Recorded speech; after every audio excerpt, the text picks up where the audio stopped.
What is up, my fine Mojo tears?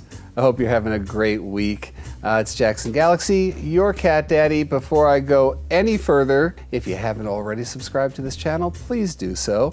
Show me you care. Show me your love to one degree or another. And if you really want to show me love, then you can also hit the bell, which says, Jackson, I really want to be notified every time a new video comes out. That's how much I care. Anyway, moving on. This week, we're going to be talking about what is a cat's favorite toy? What is the perfect toy in the whole wide world? Now, anybody who has a cat, which I assume is most of you guys, knows there is no such thing as a perfect toy because we have houses full of toys. I have clients who want to show me that, like, I love my cat, look how many toys I have, and they have that chest of toys. They pick it up off the ground. It's like this wicker cube full of toys, 99% of which their cat has no desire to touch anymore. So you might think, you know, Jackson, you got this video called What is the Perfect Cat Toy? Is that just clickbait?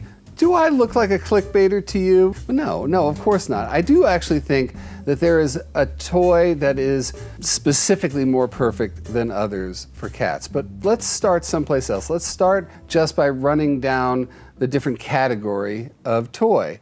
So the first one I want to talk about is I call these remote toys, the type of toy that you throw someplace or it's just sitting there waiting for your cat. So here are some good examples. There's something like this here, a nice little felty number, or this looks like a little fish, or you know, things that are balls, or they look like mice to some degree or another because it's got a tail, or just a little, you know, ring-a-ling type of thing. These are what I would call remote toys. With a remote toy, you basically take it, you chuck it, and your cat goes to town on it, hopefully. But normally, you know how it's gonna go. Like with one of these little bell guys right here, you throw it on the ground, your cat bats, then it winds up under a couch somewhere. And it's not until you move about 6 years later that you find this treasure trove of little mice and balls and little felty toys and whatever. But these are good things to have. I'm not saying that remote toys are a bad thing to have by any stretch of the imagination. Remote toys really do serve a function. I mean, sure, it's fun to just toss something and let them go at it for a couple of minutes. It's also great to be used as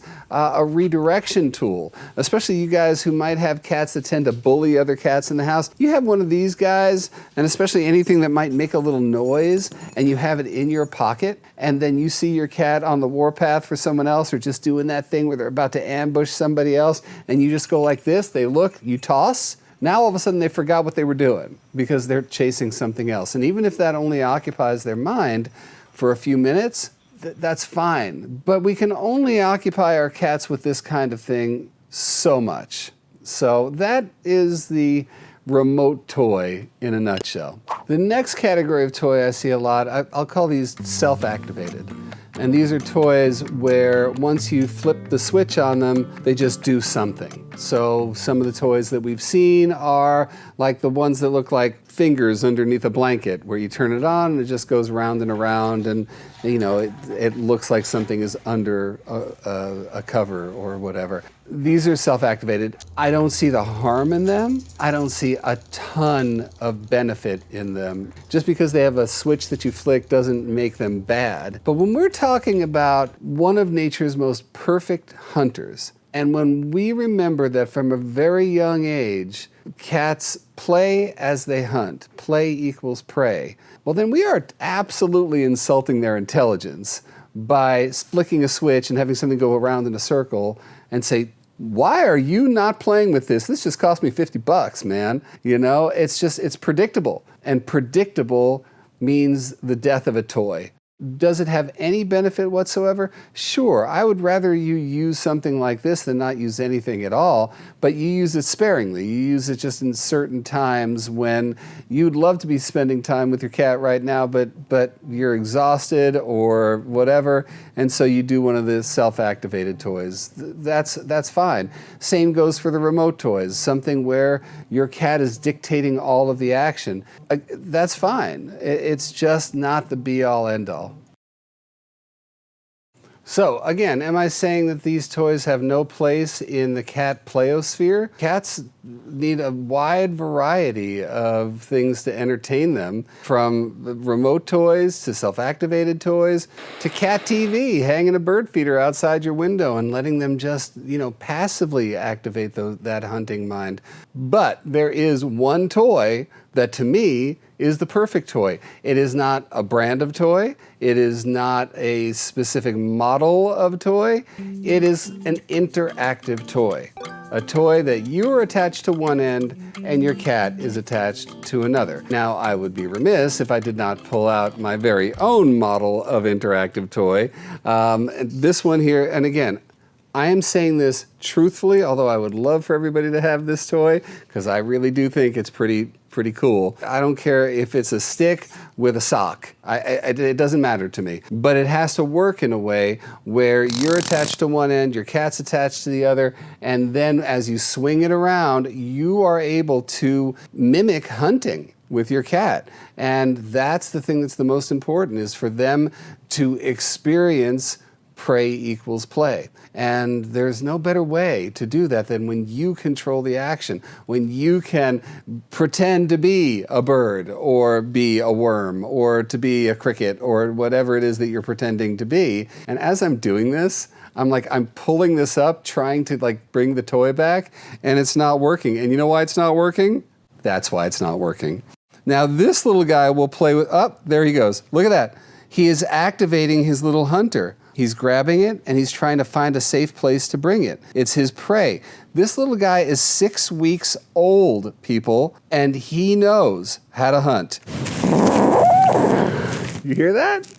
That is the arrival of the raw cat. Well, if that didn't prove my case, nothing will. The thing about toys like this, when you've got a long rod, you've got a string, you've got something like a feather on the other side of it, these toys are meant to simulate hunt.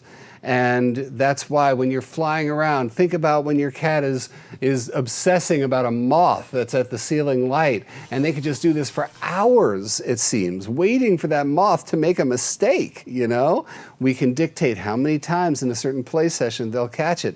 We can cater to whether your cat likes air prey or ground prey or any place in between. We get to know our cats better.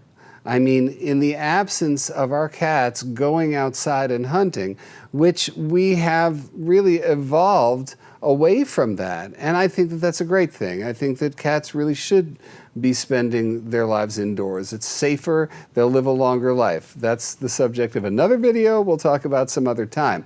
But in the meantime, we still have to reinforce their nature, their raw cat, through play. And that just will not get accomplished with one of these guys. It will not get accomplished with a laser pointer. It will not get accomplished with a self-activated push-a-button toy. They're going to want to stalk something. They're going to want to wait for that opportunity. They're going to want to pounce. They're going to want to kill. Hunt, catch, kill, eat. That is the life of the raw cat. Hunt, catch, and kill. And we are the only beings in the cat play world that can simulate that activity.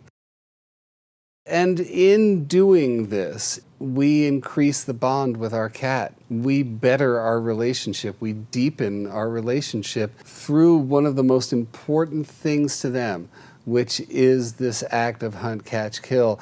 Use your voice. Praise your cat when they're chasing something. Praise them when they catch it. And really invest in the running around, make an idiot out of yourself, the whole thing. You'll find that sense of involvement from them just goes through the roof. Because it does make a difference that you are praising them. It does make a difference that you're connecting with each other, that the tone of your voice signals approval, signals that they're doing a good thing. When you add all these things together, when you add this bond deepening that I'm speaking of, dictating the tempo and the length of playtime, how many times they're going to catch it versus how long they have to run after it, the satisfaction they finally get after catching it and then doing the bunny kick and all the things that I love, you add all that together, that is why an interactive toy is the perfect toy. And again, you know I'm not going to just sit here trying to sell you a toy. It's not about my toy. Whatever you get, there are plenty of toys that have wands and something coming off of them, something that you can make at home. Again, a stick with a string and a sock, I don't care. As long as your cat goes after it and you guys can have a good time together, that makes it a great toy. One thing also that makes it an even better perfect toy is to remember to put it away after you've had your play sessions, because there's something to be said about when you take it out of a cabinet, you open it up, you start waving it around, that signals the start of something great. It's almost like we want a sort of Pavlovian response, almost like when we open up a can of food, that your cat goes, oh, it's time. The sound of a cabinet opening up and the sound of that pole coming out of the cabinet will do the same thing. Don't leave it up to your cat to just play and hope that they get all of their energy out and all of their hunter energy out, etc. You have to be a part of that. That's part of being a cat guardian. That's part of being a part of your cat's life. And that's, again, why the interactive toy is the perfect toy. Perfection. Mwah! Behind cat litter, I would say that the interactive toy was the second best invention ever when it came to cats being indoors with humans. I've said it before, and I'll say it again in triplicate.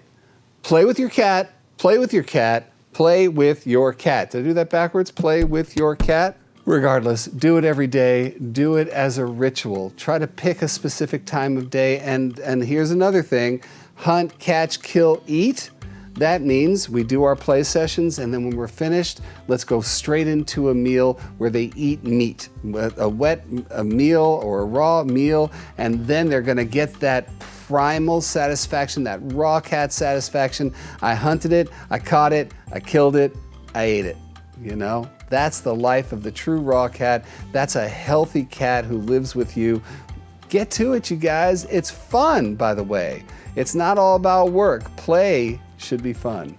And on that note, I will leave you guys. Again, don't forget to subscribe to the channel, ring the bell so that you know every time I'm releasing a brand new video. And don't forget, you can go to jacksongalaxy.com and get a pretty good perfect toy. And you can bring it into your house tomorrow. Let me know what you think of that as well. All right, until next time, you guys, all light and all love, and all cat mojo to you.